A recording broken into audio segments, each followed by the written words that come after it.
Akiaria mucemanio uri na gwatite mimuka wari umwe tauni ya EMBU, abitha munene wa kambuni ya utambi wa maai ya WASCO orota waki wa mabarabara kundu gutiganite ni kurathararia uveci na utungata mwega wa maai kwi mwingi. Akiaria auga waki ucio ni ruthukangia miberethi ya gutambia maai matheru ma gutumira miciiri neria guta maai ma giko undu araurugania ugwati kwi mwingi guko akiuria ni kandarathi kugwatanira na kambuni yake kuthondeka miberethi iyo.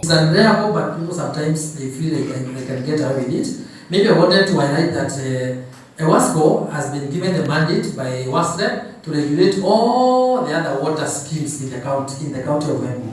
So, may it be a borehole, may it be water hose, may it be any other water company, and as the one which is regulated by WASCO, we have been given mandate to regulate them. Athi NAMBERE na kuga wibu wa maai na mathire manene ma mbiro cia maai au gwetata mathina mengi maria maravunana namo. Lack of ownership for some of the assets.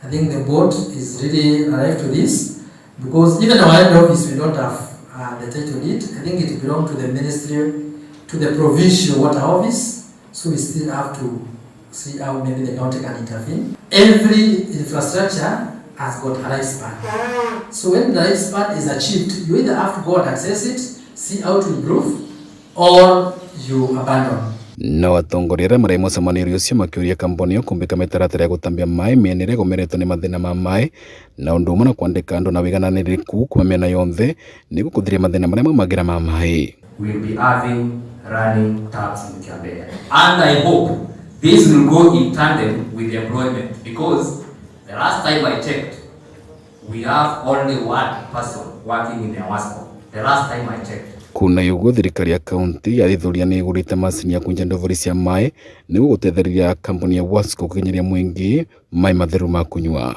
So also Prof is very much on it to provide funds for the equipment that are supposed to operationalize the rig. Kwanza tumefanya kama county ni ku procure ama tunamenunua drilling rig na accessories zake ili tutengeneze boreholes nyingi sana. Vanduri Vakameme TV ni kaunti ya EMBU ni Beta Dennis Fundi. Kaunti za Kirinyaga.